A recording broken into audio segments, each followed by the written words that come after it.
Hi, this is BB. It's 2 nights in a row I'm trying to sleep. And when I go to sleep, I feel like something burns both sides of my nose and it burns to come out.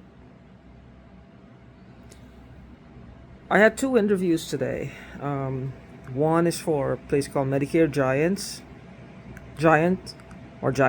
and the next one was for, well, it was supposed to be a second interview. It's actually just the first.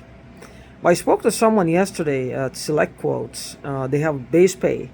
That's one of the things I want to tell you about. This is where I feel that this comes into play. Whatever this is, keeps you awake. You're groggy. I could be drugs. I'm not sure what it is. I went to take a nap because I suddenly got very sleepy after the interviews. I felt just like I couldn't keep my eyes open, and I wanted to lay on the couch, but that didn't happen. I wanted to lay on the couch, the window pushed the door. So that didn't happen. So I went to lay on the bed. As soon as I got there, like about 2 minutes after it started. Now, thing to note, as soon as I go in my bed, you see these closets right here? That one where the phone is hanging, and this one right here.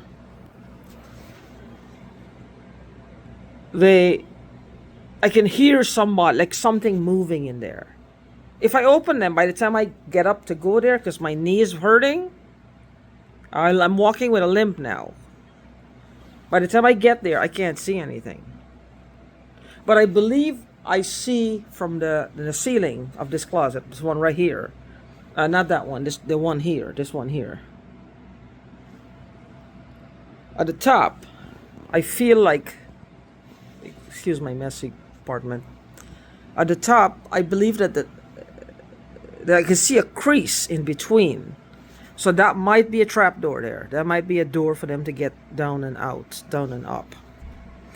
If you're being persecuted like I am and you're on the run, be careful where you go. Make sure when you go to rent it, you'll look for any place, your state of mind is going to be so fragile, distressed, diseased, uneasy, scared, dreading, fearing, that you're not going to pay much attention. You're just hoping that this space will bring you some safety.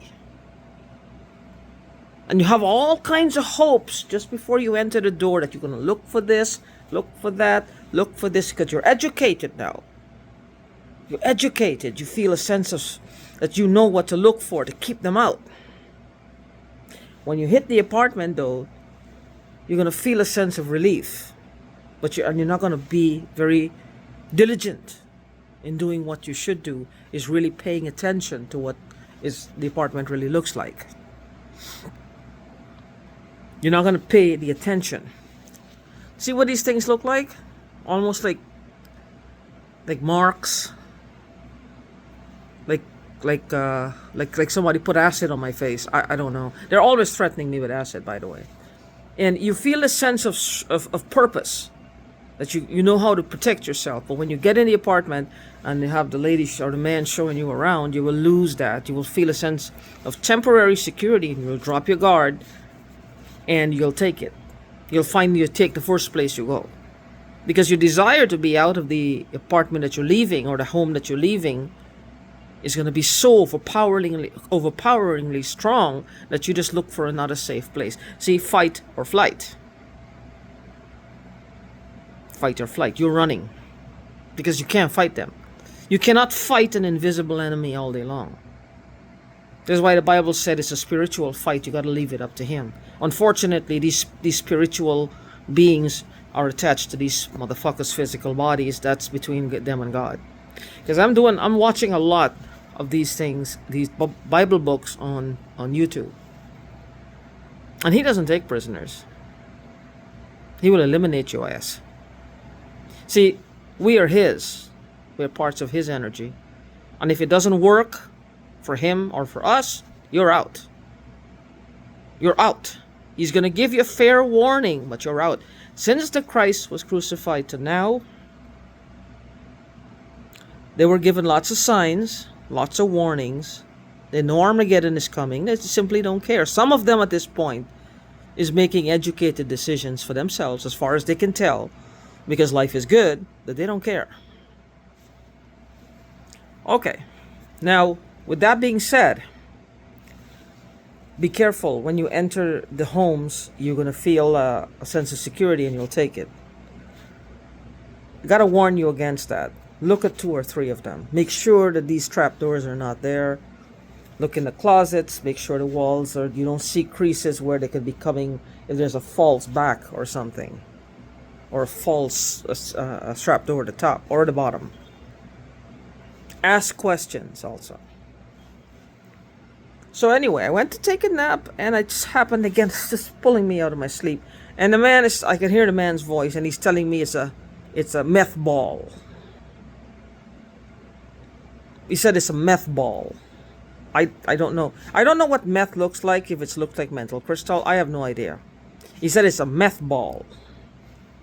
Suddenly, it's going to my throat, like something feels really nasty tasting in my throat, and my tummy, now just between, just under my breast, this whole line like around there starts to, like it's tightening or swelling or something, and it's just hurting, and this foul taste in my mouth. Apparently I just felt sleepy. I wanted to go lie down. The more these people decorate your body with all these things that they're using, is the more control they have over you. Let me repeat this.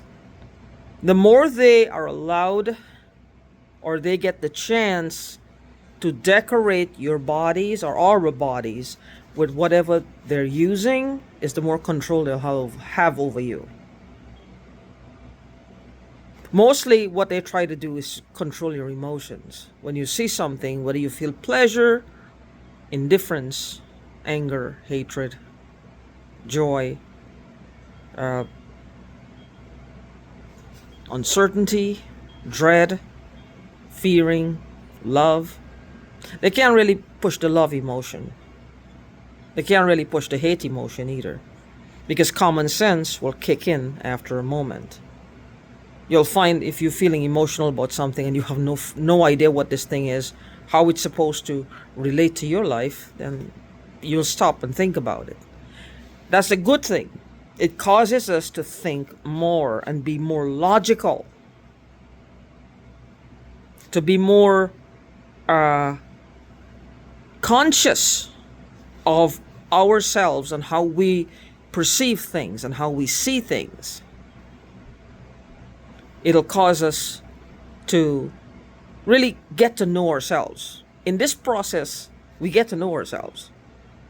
We learn a few things that we have forgotten, never knew existed, or we didn't want to deal with. We have to pull them out, because they're the one things that makes us us, when they've stripped everything else away. The ones that we don't want to deal with, the good, the bad, and the ugly underneath, we got to pull them out. Because part of us, they're so invasive that part of us just has to hold on to something, anything at all, that tells us this one thing I have is mine. Is mine. It's not normally shared with people who are trying to kill me. Even if it's a thought, it's mine.